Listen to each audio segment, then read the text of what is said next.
Great India news channel, हक की आवाज़। Paradise function palace. Paradise function palace महबूब नगर ज़िला महबूब नगर मुस्तखर के मदरसा सनाबिलुस्सलाम में 75वीं यौम जमहूरियत तकरीब का शानदार पैमाने पर एहतमाम किया गया। इस मौके पर नाज़िम मदरसा सैयद अब्दुर्रहमान रशादी नदवी, मौलाना नूरुद्दीन रशादी, मौलाना जुल्फ़िकार अली चिश्ती और दीगर ने शिरकत करते हुए कौमी परचम को लहराया। इस मौके पर तलबा ने यौम जमहूरियत पर मुख्तलिफ ज़बानों में तकरीरें की। इस मौके पर हाफिज़ सलमान मदरसे के स्टाफ और तलबा मौजूद थे।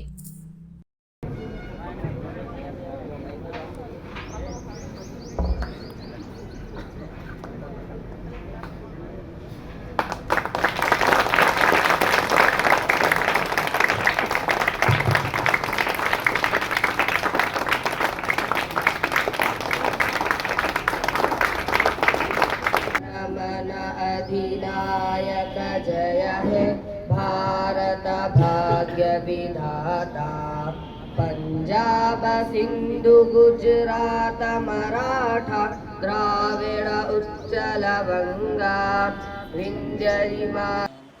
तलबा अजीज़ हाज़रीन मजलिस, आज की ये तकरीब हिंदुस्तान के आज़ादी के बाद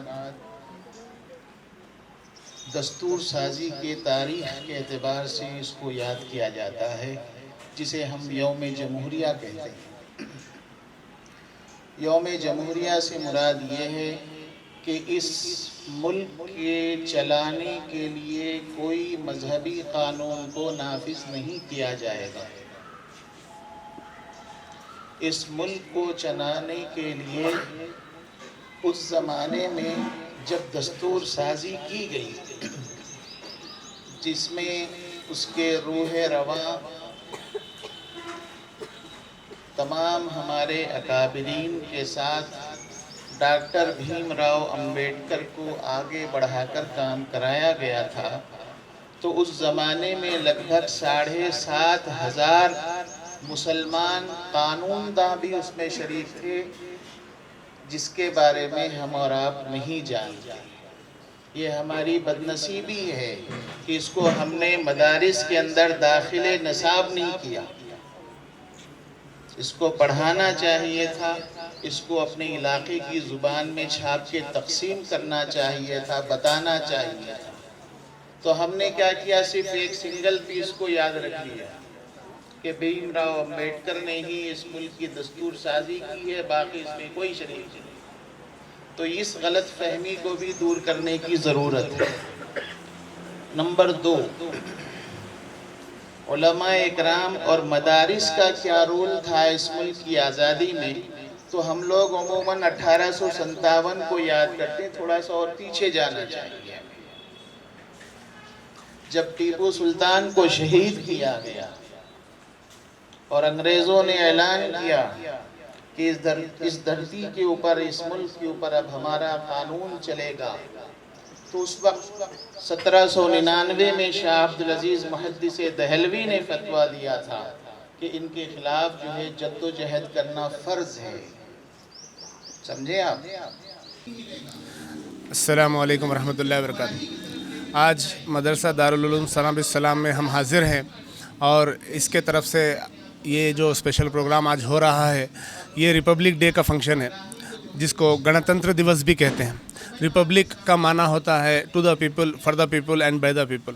आज के दिन 1950, 26 जनवरी 1950 के दिन हमारा आईन दस्तूर यानी कॉन्स्टिट्यूशन ऑफ इंडिया को लागू किया गया था, और ये संविधान के तहत इंसानों को और इस देश के बाशिंदों को, चाहे वो किसी भी मज़हब के हो, उनके लिए इस देश में उनके फंडामेंटल राइट्स के साथ, उनके बेसिक राइट्स के साथ, उनके तमाम हुकूक़ के साथ कि वो किस तरह जिया जाए, किस तरह जो है वो इस देश में अपने मकसद को चलते हुए, अपने मकसद पे चलते हुए, इस देश के आइन को मानते हुए, इस देश की इज़्ज़त को बाकी रखते हुए उनके फंडामेंटल राइट्स को बताया गया है। ये कॉन्स्टिट्यूशन एक बहुत बड़ी चीज़ है, ये देश का आइन है। इसको हमारे डॉक्टर B.R. अम्बेडकर साहब के साथ साथ बहुत सारे मुसलमान और बहुत सारे दूसरे मज़हब के लोग भी इसमें हिस्सा लेकर इसको तैयार किया गया था। बड़ी लंबी संघर्ष के बाद, बड़ी लंबी जद्दोजहद के बाद इसको लाया गया और बहुत सारी आइनों का मुताला करते हुए इसको ड्राफ्टिंग कमेटी ने इसको बनाया। फिर इसको लाने के बाद इंडिया में इसको 26 जनवरी 1950 के दिन इसको लागू किया गया। इसके बाद ये पता चलता है कि इस देश में प्रजातंत्र चलेगा, यहाँ कोई राजातंत्र नहीं चलेगा, यहाँ कोई थियोक्रेसी नहीं चलेगी, यहाँ डेमोक्रेसी और सेक्युलरिज्म के साथ आइन को चलाते हुए ये to the people, for the people and by the people है।